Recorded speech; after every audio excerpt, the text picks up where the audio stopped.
Alright, what's going on YouTube? So today we got a little bit of a different video, and this video comes by a request actually of a subscriber of mine, and he's actually my brother-in-law, so shout out to Cody. We've been talking about bug out bags and 72-hour kits and medical kits, and I noticed today he had his new bug out bag done, and I said, "Oh, do you have a good medical kit in there?" And he said, "I don't.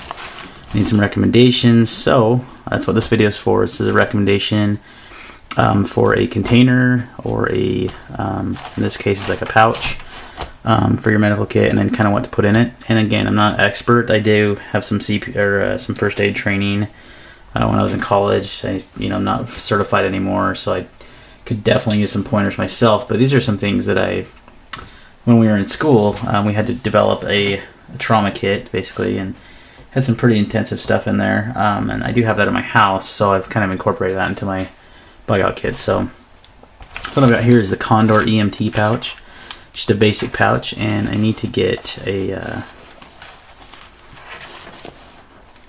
for some reason I thought it had a hook and loop area for your pouch, and it doesn't. Well, that's kind of lame. So it should have a hook and loop thing to put your your first aid pouch on there. So that's kind of strange. This does not have that. I thought it did. So you can get something that you can put on there that tells it's a first aid kit. So it's kind of your first thing. And I've got a lot of the contents actually laid out here because it kind of doesn't fit. It fits, it zipper shut. The nice thing is this does have the MOLLE attachments, so this will go right on the outside of my pack. It'll be easy to get to. And the way this is designed, this is actually designed to be used on your pack. So you can see, like, if you had it on there with these elastics here, it'll kind of stay open like that and stay on your pack. So that's kind of the idea. So we'll just kind of go through the pack. It's good. It's a good pouch. There's better ones. Maxpedition makes a better one that organizes it better, that I watched a video on. So, but this is a pretty good price. It's relatively inexpensive. You can get it on Amazon for, I'm not exactly sure how much I paid for it, but it was under 20 bucks. So, and I'll put it in the description. So what I've got, you got this big back pouch here. You can hold quite a bit of stuff in here. So what I've got is I've got a cold compress here. I've got a couple triangle bandages. Triangle bandages are, it's got the safety pins. You've got your little ENT miniature shears. I do have some pretty heavy duty ones. They're really large that I keep in my home kit. And these things will cut through seat belts, whatever. But they're a little big to put in there, so put the smaller ones in there. Excuse me. So I've got the triangle bandages, the shears. I've got a light, just a little pen light. What that's good for is to check, pupil dilation, those kind of things. You may have a flashlight. I just like to keep a separate light in my kit. And then you've got in this, the nice thing about this kit is it's kind of deceiving how much space you have, because you've got these little elastics here that you can put. Like I've got some gauze and like an ace bandage there. And then you've got another one on top that you could actually weave more things through. And then you've got two down here that I've got empty right now. And underneath that, you've actually got another pouch. And what I keep in that pouch is some of the stuff that's right here. Let me show you. So I've got this just like a little plastic baggie full of, there's like burn ointment, some aspirin, there is some hydrocortisone cream, some towelettes, and I've got a little pack of honey. And the honey is used for diabetics. If they go into diabetic shock, you can administer that for them and help them with that. So I keep that in there. Some tape, just some regular bandages, just some band-aids, for small stuff. Then I've got a bunch of these these smaller bandages, and then I've got like a sterile pad. So I've got multiple different sizes. I call these 4x4s, sponges for your larger wounds. I've got a couple of those. And I've also got this big, long 5x9 sterile package. So quite a few bandages. So gloves. You want to have gloves. And this is actually one of my one of the best things that's in the kit is basic first aid, because even though you may have had first aid training, sometimes you just forget.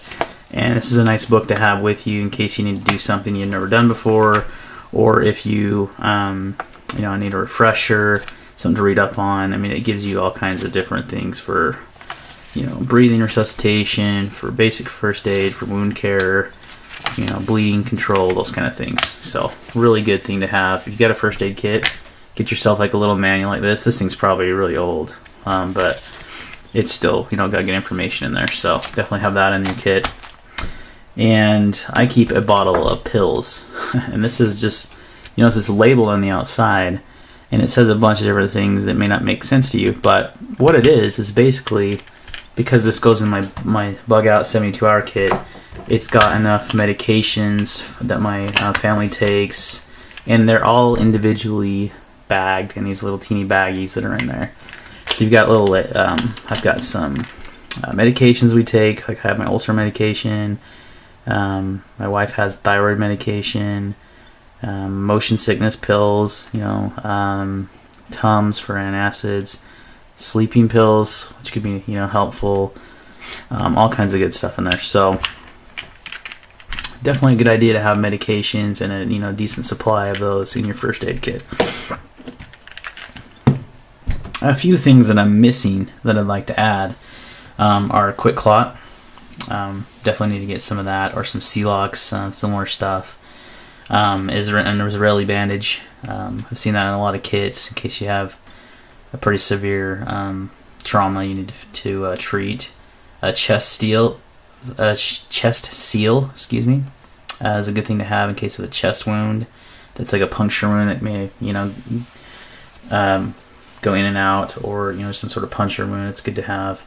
Other than that, I mean, I think I have the basics covered, but that's a great thing about YouTube is you may have a way better kit than I do, and you may say, hey, you're missing this, this, this, this, and this. And I might be like, oh man, you're right, I didn't think about that. So that's the idea of this video, is this is what I have. You know, I'm making this from, you know, all my subscribers as well, but this is an important thing to have. You know, I've seen too many people that they have this bug out bag, or they have this 72-hour kit, and they've got all this stuff in it, and their medical kit is not up to snuff, and they're missing some pretty important stuff.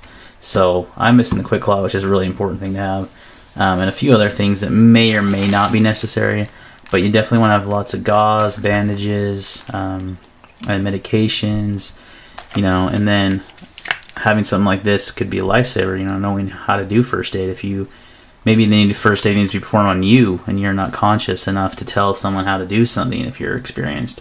You know, this could come really in handy. So, alright guys, I think that's it for today. But the Condor pouch is a good pouch. It's inexpensive. It's well made. It fits quite a bit of stuff, and it's designed to be used on a pack. I'm kind of disappointed it doesn't have the hook and loop for the pouch, or the patch, which I thought it did. Just kind of crazy it doesn't. So you need to, you know, somehow notify this is a first aid bag.